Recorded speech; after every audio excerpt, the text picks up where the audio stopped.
캐나다 AI 센터 50% 증설. 이 제목만 보면 바로 삼성전자 HBM이 떠오릅니다. AI 센터가 커진다. 그러면 GPU가 더 필요하다. GPU가 더 필요하면 HBM 수요도 커진다. 그리고 HBM 하면 삼성전자가 다시 거론된다. 흐름만 보면 꽤 그럴듯합니다. 그런데 이런 뉴스가 가장 위험합니다. 왜냐하면 연결될 수 있다는 말과 이미 거래가 성사됐다는 말은 완전히 다르기 때문입니다. 오늘 이 영상에서 가져갈 것은 단순히 삼성전자 HBM이 좋다 아니다가 아닙니다. 캐나다 AI 센터 50% 증설 같은 보도를 봤을 때 이게 진짜 삼성전자 HBM 수요로 이어지는 뉴스인지 아니면 제목만 강한 낚시성 해석인지 구분하는 6단계 판별법입니다. 이 기준 하나만 있어도 앞으로 AI 센터, 데이터 센터, HBM, 파운드리 뉴스가 나올 때 훨씬 덜 흔들릴 수 있습니다. 먼저 첫 번째로 봐야 할 것은 이겁니다. 이 뉴스가 진짜 데이터 센터 증설 뉴스인가? 여기서부터 이미 중요한 차이가 생깁니다. 캐나다 AI 센터 50% 증설이라는 표현은 강하게 들립니다. 마치 서버가 50% 늘고 GPU가 50% 늘고 전력 용량이 50% 늘어나는 것처럼 느껴집니다. 그런데 공개 자료를 기준으로 가장 직접적으로 확인되는 사례는 산오피의 토론토 AI 센터 오브 엑셀런스 확장입니다. 온타리오주와 인베스트 온타리오 발표 기준으로는 산오피가 캐나다에 2억 9,400만 캐나다 달러를 투자하고 2028년까지 AI와 머신러닝 관련 고숙련 일자리 50개를 추가로 만들 계획입니다. 그리고 2022년 이후 이미 150개 이상의 역할이 만들어졌다는 내용도 나옵니다. 이 숫자만 놓고 보면 기존 150개 이상 역할에서 50개가 더해지는 구조입니다. 단순 계산으로는 약 33% 수준의 인력 확대에 가깝습니다. 중요한 건 이겁니다. 공식 발표에서 면적, 서버 수, GPU 수, 전력 사용량, 렉 밀도 같은 데이터 센터 핵심 수치가 나오지 않습니다. 그러면 이 뉴스를 AI 데이터 센터 서버 용량 50% 증설로 받아들이면 안 됩니다. 이건 데이터 센터 신축이나 전력 인프라 증설이라기보다 제약기업의 AI 연구 운영 허브 확장에 가깝습니다. 이 첫 번째 단계에서 걸러야 합니다. AI 센터라는 말이 들어갔다고 해서 전부 GPU 서버 센터는 아닙니다. 두 번째 판별법은 원문에 삼성전자와 HBM이 실제로 등장하는지 보는 겁니다. 보도 제목이나 유튜브 제목에서는 삼성전자 HBM까지 연결할 수 있습니다. 그건 해석입니다. 해석 자체가 나쁜 건 아닙니다. 문제는 해석을 사실처럼 말할 때 생깁니다. 이 뉴스의 원문에 삼성전자 HBM 공급 계약이 있는가? 삼성전자라는 이름이 등장하는가? HBM 구매 물량이 나오는가? 엔비디아, AMD, 구글 같은 고객사 채택이 확인되는가? 이 네 가지를 봐야 합니다. 없다면 이 뉴스는 삼성전자 HBM 직접 계약 뉴스가 아닙니다. 정확한 표현은 이렇게 가야 합니다. 이 뉴스는 삼성전자 HBM 거래 성사 뉴스가 아니라 AI 활용 확대가 HBM 수요 환경과 간접적으로 연결될 수 있는 사례입니다. 이 한 문장 차이가 큽니다. 낚시성 보도는 이 중간 단계를 지워버립니다. AI 센터 확대, 바로 삼성전자 HBM 수혜 이렇게 붙여버립니다. 하지만 정확한 분석은 중간 단계를 하나씩 봐야 합니다. AI 센터 확대가 실제 컴퓨팅 수요 확대인지, 컴퓨팅 수요 확대가 GPU 수요로 이어지는지, GPU 수요가 HBM 탑재량 증가로 이어지는지, 그 HBM 수요를 삼성전자가 실제로 가져오는지, 그리고 그 물량이 실적에 찍히는지, 이 과정을 건너뛰면 뉴스 해석이 아니라 기대감 소비가 됩니다. 세 번째 판별법은 수요 통로와 거래 성사를 구분하는 겁니다. 이 영상 제목에 삼성전자 HBM 수요 통로가 열린다라는 표현을 쓸 수는 있습니다. 하지만 본문에서는 반드시 정확하게 말해야 합니다. 수요 통로가 열린다는 말은 계약이 확정됐다는 뜻이 아닙니다. AI를 쓰는 산업이 늘고 AI 연산 수요가 커지고 그 연산을 처리하기 위한 GPU와 HBM 필요성이 커지는 구조가 생긴다는 뜻입니다. 쉽게 말하면 도로가 넓어지는 것과 특정 차가 그 도로를 달리기로 계약한 것은 다릅니다. AI 센터 확장은 도로를 넓히는 신호일 수 있습니다. 하지만 삼성전자 HBM이 그 도로에서 실제 물량을 가져가는지는 고객사 채택과 양산 공급에서 확인해야 합니다. 이걸 구분하지 못하면 가능성을 확정으로 착각하게 됩니다. 네 번째 판별법은 샘플 출하인지 양산 출하인지 구분하는 겁니다. 삼성전자 HBM 쪽에는 실제 진전도 있습니다. 삼성은 HBM4에서 1C D램과 4인 애템으로 로직 베이스 다이를 결합한 구조를 공개했고 최대 10C GBps, 최대 3300기의 대역폭, 전력 효율 개선 같은 성능 포인트를 제시했습니다. 또 HBM4E 샘플 출한 뉴스도 나왔습니다. 여기서 초보자가 가장 많이 헷갈리는 부분이 있습니다. 샘플 출하는 테스트 입장권에 가깝습니다. 양산 출하는 실제 공급 경기 시작에 가깝습니다. 그리고 실적 반영은 점수판에 숫자가 찍히는 단계입니다. 샘플을 보냈다는 것은 고객사가 평가할 제품이 같다는 뜻입니다.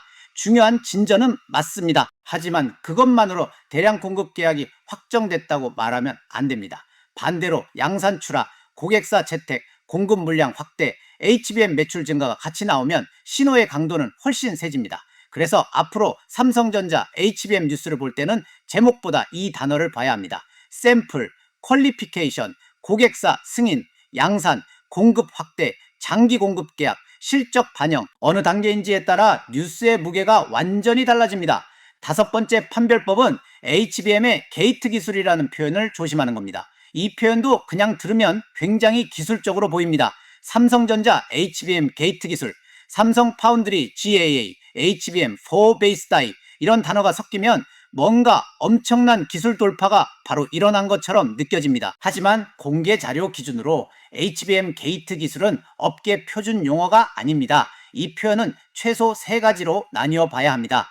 하나는 DRAM 셀의 액세스 트랜지스터 게이트입니다. 또 하나는 HBM 하단에 붙는 로직 베이스 다이, 내부의 논리 게이트와 전력 게이팅입니다.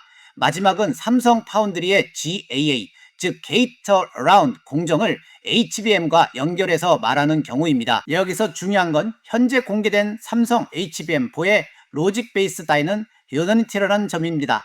삼성 파운드리의 GAA는 3내니와 2내니 쪽의 핵심 공정입니다. 반면 4n는 공개 공정 로드맵상 핀페트로 보는 것이 맞습니다. 그래서 현재 HBM4를 두고 삼성 GAA 게이트 기술이 HBM에서 바로 터졌다처럼 말하면 부정확할 수 있습니다. 삼성 HBM의 실제 경쟁축은 GAA라는 단어 하나가 아닙니다. TSV, 적층 기술, NCF 접합, 로직 베이스 다이, HBM, PIM, 그리고 앞으로의 커스텀 HBM 이쪽이 더 중요합니다. 특히 HBM4 시대에는 메모리만 잘 만드는 것이 아니라 메모리 아래에서 데이터를 제어하는 로직 베이스 다이와 패키징 역량이 중요해집니다.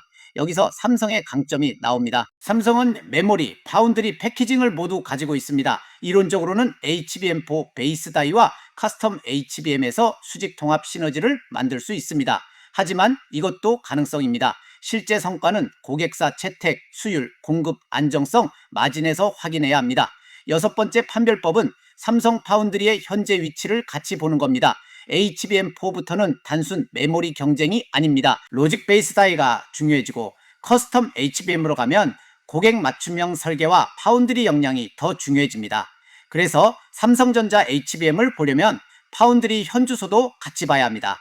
삼성은 2026년 1분기 실적 발표에서 첨단 노드라인의 풀 가동 목표, HBM4 베이스 다이 공급 확대, 2내니 고객 확대, 1.4nH 및 개발 진행 등을 언급했습니다. 이건 긍정적인 신호입니다. 하지만 동시에 냉정하게 봐야 할 숫자도 있습니다. 트렌드포스 기준 2025년 4분기 파운드리 시장에서 TSMC 점유율은 70%를 넘고 삼성 파운드리는 7%대입니다. 격차가 큽니다. 삼성 파운드리가 무너졌다는 뜻은 아닙니다. 하지만 완전히 턴어라운드 했다고 말하기도 어렵습니다. 정확한 표현은 이쪽에 가깝습니다. 삼성 파운드리는 고급 공정 회복과 HBM4 베이스 다이 연계를 통해 반등 경로를 만들고 있지만 아직 TSMC와의 격차, 가동률, 대형 고객 확보라는 숙제가 남아 있습니다. 이렇게 봐야 합니다. 여기까지 정리하면 캐나다 AI 센터 50% 증설 뉴스의 진짜 판단법이 보입니다. 정답은 삼성전자 HBM 거래가 성사됐다가 아닙니다. 정답은 이겁니다. 캐나다 AI 센터 50% 증설이라는 표현은 공식 원문에서 먼저 검증해야 하고 현재 공개 자료 기준으로는 데이터 센터 서버 증설보다 AI 연구 운영 허브 확장에 가깝습니다. 따라서 이 뉴스 하나로 삼성전자 HBM 계약을 말할 수는 없습니다. 다만 AI 활용 확대라는 큰 흐름은 HBM 수요 환경을 넓히는 간접 신호가 될 수 있고, 삼성전자는 HBM4와 로직 베이스 다이, 커스텀 HBM, 파운드리 연계를 통해 그 수요를 가져올 수 있는지 검증받는 구간에 있습니다. 이게 가장 정확한 결론입니다. 앞으로 비슷한 보도가 나오면 이 6단계를 그대로 적용하면 됩니다. 첫째, 이 뉴스가 진짜 데이터 센터 증설인지 확인합니다. 서버 수, GPU 수, 전력 용량, 면적, 렉, 밀도 같은 숫자가 있는지 봐야 합니다. 둘째, 원문에 삼성전자와 HBM이 실제로 등장하는지 확인합니다. 없다면 직접 계약 뉴스가 아니라 해석입니다. 셋째, 수요 통로와 거래 성사를 구분합니다. 시장이 커지는 것과 특정 기업이 물량을 따내는 것은 다릅니다. 넷째, 샘플 출하인지 양산 출하인지 구분합니다. 샘플은 테스트 단계이고 양산과 실적 반영은 훨씬 강한 신호입니다. 다섯째, HBM 게이트 기술 같은 표현이 정확한 기술 용어인지 확인합니다. 삼성 HBM의 실제 기술축은 현재 GAA 한 단어보다 로직 베이스 다이, TSV, NCF, PIM, 커스텀 HBM에 더 가깝습니다. 여섯째, 파운드리의 현실을 같이 봅니다. 삼성의 수직 통합은 강점이지만 파운드리 점유율과 고객 확보 경쟁은 여전히 리스크입니다. 이 6단계를 지나고 나면 뉴스가 다르게 보입니다. 처음에는 캐나다 AI 센터 50% 증설, 삼성전자 HBM 수혜로 보이던 뉴스가 이제는 이렇게 바뀝니다. 공식 발표 기준으로 이건 AI 연구 운영 허브 확장에 가깝고 삼성전자 HBM 직접 계약 뉴스는 아니다. 하지만 AI 활용 확대라는 흐름은 HBM 수요 환경에는 긍정적일 수 있다. 삼성전자에게 중요한 것은 이 흐름이 실제 고객사 채택, 양산 물량, HBM 매출, 파운드리 가동률 개선으로 연결되는지다. 이게 낚이지 않는 해석입니다. 뉴스 제목은 빠르게 결론을 내리게 만듭니다.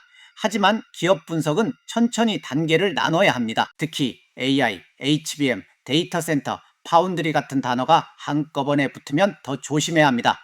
단어는 화려하지만 확인해야 할 것은 단순합니다.